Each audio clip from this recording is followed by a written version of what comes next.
This is Reece, boxing guru, over here in Liverpool, not Sheffield.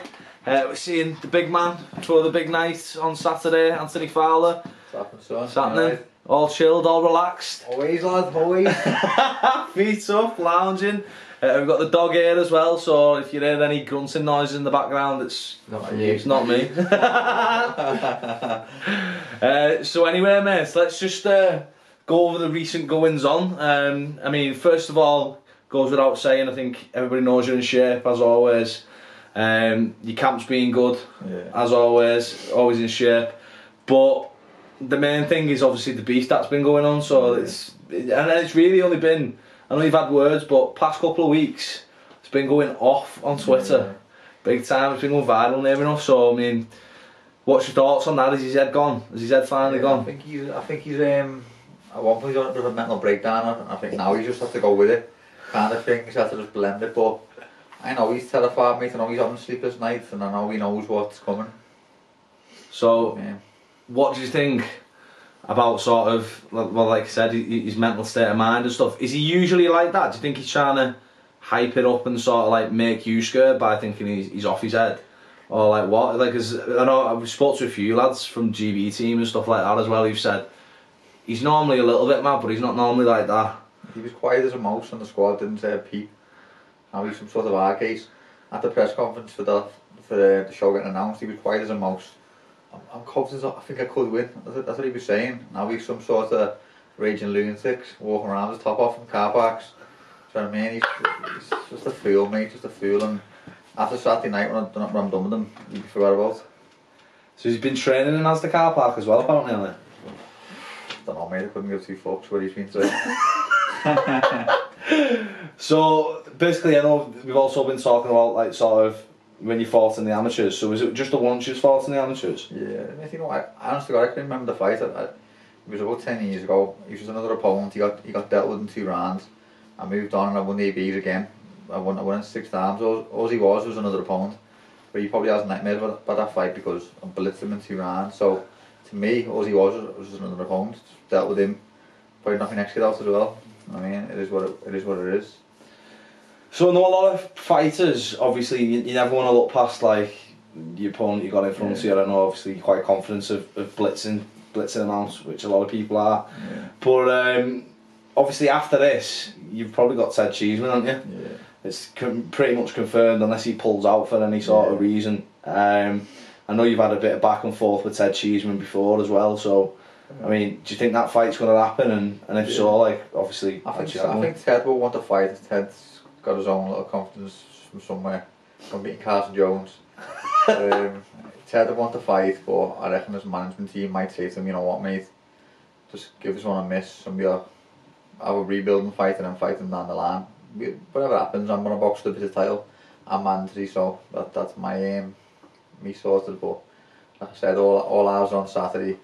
Going to give Scott a harsh, painful lesson and then I'll move on. Is there a possibility if the winner of the Liam Smith-Sam Egginson fight, obviously once you've got that British title out of the way, maybe the loser of that you could face? I mean, obviously whoever wins that fight out of Liam Smith-Egginson's going to go on to bigger and better things. Yeah. If Egginson loses, which I think he will, is he a potential opponent going forward? I've got nothing to gain from fighting Sam Egginson, to be honest. I think Liam will outclass him. I think Liam's going to want a world title shot again, so that's a fight down the line, out the way at the minute. And Egginson's got nothing to offer. I'd rather box Cheeseman than box Michael Sarafa for a Commonwealth title, then box Sergio Garcia for the European. I don't really see what Sam Egginson's got to offer me. And Garcia, when you're looking at that fight, beginning of next maybe? No, end of the year? End of the year would be perfect for me. I reckon I'll beat him now, but 2 or 3 more fights just to keep myself, get the experience over the rounds. I'm still lacking that experience. The show Saturday goes, it might end quick, it might go later, but all I need is rounds. Yeah. So basically what you thinking at the world stage at the minute, obviously I know you said Liam's probably going to box for another world title. Obviously you got the likes of Mungia, Kel Brooks obviously campaigning at like middleweight as well. I think he's gone back down, you know. Has he, yeah? I think so, yeah. Really? Doesn't fancy it? I think his last performance against that Aussie. Yeah, it wasn't good, was it? I think he's realised that he's a welterweight. Yeah. Well, that's going to kill him, innit? But anyway, let's go over a few of the fights which are on the card, like I said, it's full of like local talents. We're speaking to the lads about this, like obviously there's been big cards in Liverpool. I can't remember the last card where like every fighter's been a young up and coming like star from Merseyside basically. Yeah. So what do you think about the fights that are on? You got Big Davy Price fighting Cash Ali. Yeah. Has he still got it? Has he still got stuff to offer? I think he's got enough to beat Ali. Like obviously, Price, he's been looking alright the last few fights. He's got Joe McNally in his corner, hasn't he? Yeah. And he looks like he's a bit more enjoying his boxing, a bit more less pressure himself. And I think he should deal with Cash Ali. I know Cash is a nice fella, but if he's ever been past 4 rounds or past 6 rounds, someone told me, and he's lacking a lot of experience there. Price, he's a big man, Olympic medalist. He's only lost to good fighters. He hasn't lost to no one who's been like at this level. So I think Price, he should knock him out. Then we're looking further down the card. I know you said you think Liam Smith will deal with Sam quite easily. You've got Robbie Davis Jr. Fighting Joe Smith. Now, if he wins this fight, obviously I think he's going to be looking at moving on, and he's won the British, Commonwealth, European, probably looking world level. I just think that fight's going to go. Is he going to win it, and what can he go on to? Who's he fighting? Joe Smith? Yeah. I've never heard of him. Joe Hughes. Joe Hughes, yeah, I've heard of him. Sorry, lad. I like Joe. No, I always remember sparring Joe Hughes. I always remember sparring him, and I was thinking he's got a powerful jab. He had a powerful left hook and powerful jab, but he's got something on his arm. He's got disability. He's got a back hand. So I remember thinking he's got a good stiff jab in. I just think Robbie's got too much for him. I think Joe Hughes is amazing what he's done. Massive respect for him to box with that. I think it's called Erb's palsy or something like that. Massive respect for what he's done, but I think to beat Robbie Davis you need more than one good arm. I reckon Robbie's got great boxer ability, he's got power, he can box, he's tough. He's shown last fight that he can grind it out when he has to, and I think he'd have too much of Joe Hughes. I think he'd beat him. I just think he's going to do it world level. I don't think he's quite there at world level yet. He's shown he's the best in the country domestically. I don't think Joe Hughes is the best in Europe, if I'm honest. I don't know when he won the belt, I don't know, but I think he beat Scarpa, didn't he? Yeah, but that Scarpa's been beat by the likes of Hard Davis, and he's not great, so I don't know, he was European champion. Was he European champion, Scarpa? Yeah. I don't know where he pulled that out the bag from, I don't know. European belts out for fun these days, but I like to see Robbie have a few fights at European level against good European fighters, then step up. You can't skip levels, you can't go from Glenn Foot to Joe Hughes, the world champ title. That's not how it works, mate. So, Craig Glover, big cruiserweight, obviously Tony Bellew believes in him. I think his standout performance was Simon Valilla.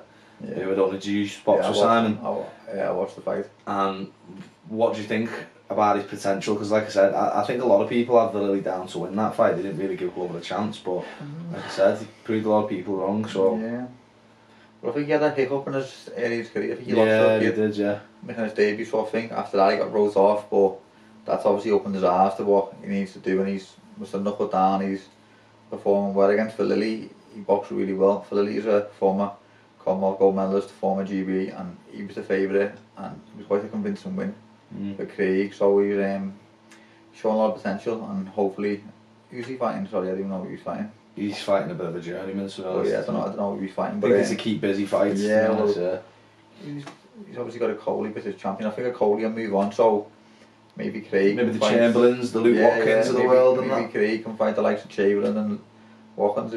We go fight for him to see where he's at. Now let's just go over to the Caldwell gym. We had a surprise announcement like a couple of weeks ago. Obviously you've got big man Derek Chisora there now, so I mean, what's it like having him in the gym? Like, he's big personality, isn't he? So he's flying now. Yeah, he settled in quite easy. Like, it was the same business as usual. We all have our own slot today, and like we're all like on the bags together, and that we're all got our own little slot. So we overlap, and I walk in as he's finished, or vice versa. So it's not like we're hanging around together. It's just like, but he is funny, and he's a nice fella, and he's sound. He's coming to a few fights as well. He's coming down. Oh, happy days. He's cool, mate. He's alright. Happy days. So basically, I think that's pretty much it. But like I said, let's get Fitzgerald out the way. Then Cheeseman. If you look at that European title shot by the end of the year,